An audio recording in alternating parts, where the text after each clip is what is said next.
If I asked you what you think the easiest zombies map of all time is, what would you say? A lot of people often say maps like BO3 Ascension because you have the Gobblegum system, the powerful Thunder Gun, and overall just a very open map, which makes it pretty easy. But the map I decided to get round 100 on today is probably 10 times easier than Ascension. And this map just seems to be forgotten by most zombies players, and that's probably because it's the final DLC on World War II. This game wasn't really the best received, so it kinda makes sense why the last DLC of it isn't that popular, which is the Frozen Dawn. And it's kinda sad to me that so many people haven't even really heard of this map because it's actually pretty fun other than the high round strategy, which we'll get into later. And as you can see, the spawn on this map is a huge mountainside with a beautiful sunrise and a plane crash. Comparing this to zombies maps that are even coming out today, this is a way more interesting setting than something like Liberty Falls. But all that aside, something weird about this map is that it doesn't even have a first store that you can buy with points. The way you get access to the rest of the map is through these stones, and the way you actually open them is by getting kills on this pressure plate, and it'll kinda suck up the zombie's blood. It only takes about 4 zombie kills, and then you have access to the real first store of this map. And then when you open this door, you're met with the special zombie of this map already, and this is one of the super fast zombies. Now these guys literally kill other zombies, but they kind of harness their power because when they do, they'll begin sprinting at you faster than you can even run away from them. And once they get close to you, they'll kind of do an animation and they'll just explode, which does an insane amount of damage, and as you can see in this gameplay, I didn't even know about that. Moving on though, I pick up the first gear which we're going to need, as well as picking up the first stone. Now that it's round 4, my starting pistol isn't going to cut it, so I made my way into the next room and bought this MP40 right here. I also pick up the second of 4 stones which we're going to need to build the upgraded wonder weapon. I'm sure you can already start to tell that in World War II it just requires you to pick up a ton of different things, and it's like this in most of the maps. Once you pick up all 4 of the stones, you also need to pick up this battery in the spawn room, and when you do, you'll notice that you'll become extremely slow. So that's why I was sure to save a zombie, or at least I thought I did, but when I actually started going down into caves, I just see a charged up special zombie start sprinting at me. And from the last time I played this map, I thought that you had to melee him to get apart, so we ended up just having a full on brawl.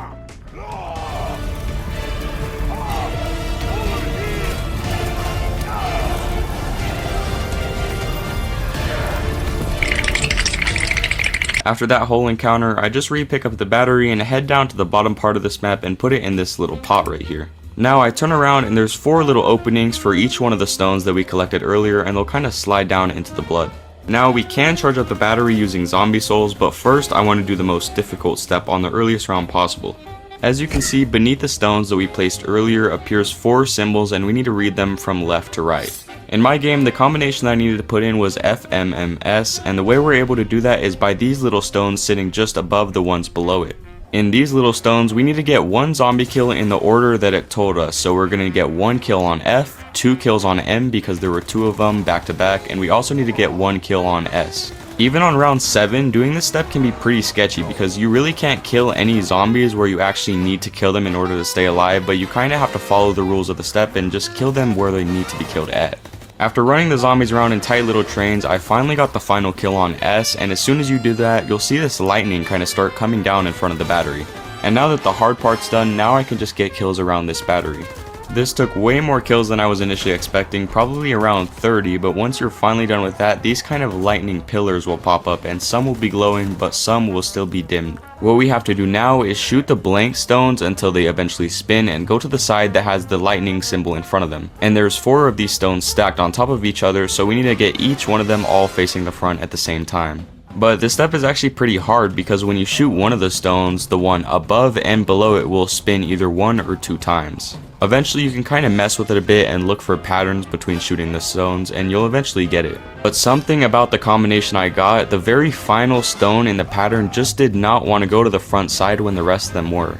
So I just sat here for forever just trying to shoot the stone until it eventually worked, and it never ended up actually working, so I did look up a guide. And it turns out there's a spreadsheet that you can use where you can input the way that the stones are facing, and it'll tell you exactly where to shoot to get it right every single time. Because of this, I was finally able to get that pull correct, and I was also able to finish the last one super quickly. But lighting up these poles didn't do anything in particular, but it allows us to go and find the hammer, which is going to be somewhere around the map. When I eventually did find it, I crawled up on it so that it didn't just instantly get scared and teleport away, but when I actually do stand up in it, I'm not able to grab it yet, but it's going to kind of fly away and I'm able to chase it down. And when this thing reaches the 4 pillars that we light up, they're all gonna strike lightning down on it, and this is when we're actually able to pick up the unupgraded Thulian hammer. One cool thing about this weapon is that it actually talks to you and it sounds pretty tough. I speak for Talrek, first of the Storm Raven Order, wreathed in lightning, sheathed in ice. But this unupgraded version really isn't that good, and it's only able to kill around 2 zombies with 1 swing. So now what we need to do is go to the spawn room, and this kind of stone will be lit up, and once we swing our hammer at it, it'll actually electrify our hammer and kind of charge it up, and we need to bring this to the next stone. You have to run over to the next stone super quickly, or else your hammer will just run out of charge and you'll have to try all over again. But now that I've transported it to the second stone out of 4, this is where things get a lot more tricky. You see, we can't just swing our hammer at the stone to electrify it anymore, but we have to get a zombie kill near it because the stone is out of our reach. So I gathered up a horde of walking zombies around the stone that we needed to get a kill to, and by the time I made it to the electrified stone and brought it to the new one, we should have a walker that just happens to be under the stone. I was lucky enough to get this one on my first try, but it can be really hard if the zombies are simply running too fast and they're just never under the stone.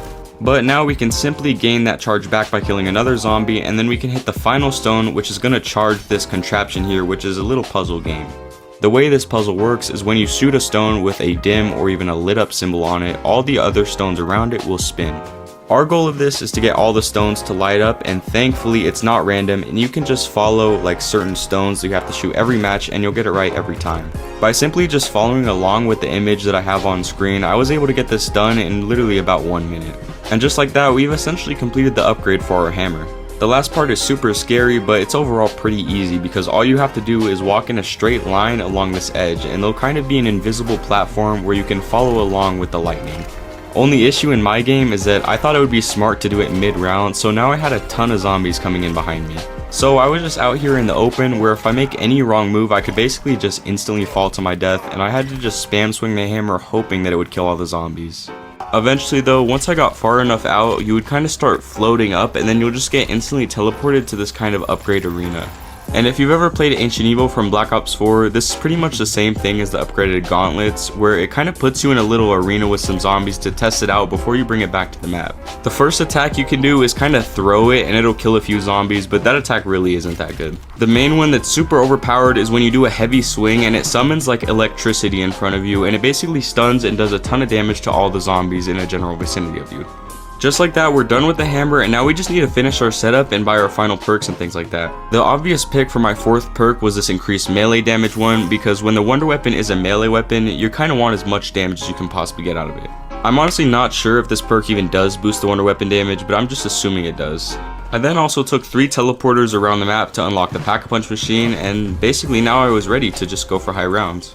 And essentially the entire reason this map is the easiest round 100 ever is because of some of the camping spots you get combined with this hammer wonder weapon. As you can see in the gameplay, I left the door behind me closed so that way the zombies can only come in front of me, and there's kind of this long hallway and I can just spam swing my hammer to instantly stun all the zombies. On the low rounds, the hammer will essentially just insta-kill and you won't even really see the stun, but eventually once we get higher up, it'll just stun them until they eventually die after multiple swings. This strategy may as well just be considered a pile-up glitch because as you can see, only like 1 bomb zombie will ever reach me, and all the little other boss zombies and just overall zombies will never even reach me here. So from this point on, you can quite literally just spam your trigger and get to whatever round you want. It's really that easy. The main killer of the strategy honestly isn't even the zombies, but it's just getting bored from doing the same thing over and over again for hours on end. Obviously, the more and more rounds you do, the longer they're gonna take because there's more zombies, but it also gets way longer, partly because of the hammer just starts to fall off and not do as much damage. As you can see, it starts taking like 4 swings from the hammer to even kill a small horde of zombies. Because I eventually got so bored, I would even leave the strategy during pest rounds, and if you don't know, pest rounds can actually be kind of hard in World War II because as many zombies as pests actually spawn. So with me being tired and very bored, I ended up taking a very close call to an instant game over when I was trying to kill all the pests in front of me and then I backed up way too far. As you can see, I start going down a little bit when I walk backward right here, and that's because I was walking down the very edge and I got incredibly close to falling off right there, and not even quick revive can save you. If you fall, you just get an instant game over. You can see when I turned around and actually realized where I was, my heart just instantly dropped and I got super scared.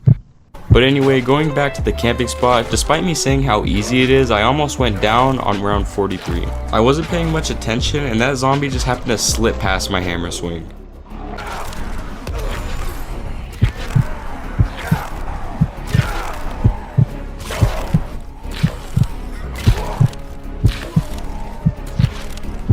After I realized it's possible for zombies to sometimes slip by when I'm not paying attention, I even tried out different camping spots, but yeah, none of those really worked at all, so I just went back to the original one. And in this spot on round 66, I got an insta-kill, so I used my upgraded starting pistols, and when I shot them, it just detonated a whole bunch of bombs on the ground, and then a boss just finished me off. One nice thing about World War II though is that when you go down, you don't even need to rebuy all your perks. You should just rebuy your armor, and if you're on solo, just rebuy quick revive, which I went and quickly did. The same bombs that killed me were actually most of my entertainment this game, because every time the round ended I would quickly run out and just see how many I could quickly explode, and that was honestly probably the most fun thing during the round. And probably to no one's surprise, I did manage to hit around 100 this time, but I did have one down. The game overall took around 5.5 hours, and one full hour was just between round 93 and 100, which is kinda crazy. I was sure to end it off in the right way by just jumping off the edge into the lava, but that is going to be this video. If you did enjoy, please be sure to leave a like and subscribe for more, and I'll see you all later.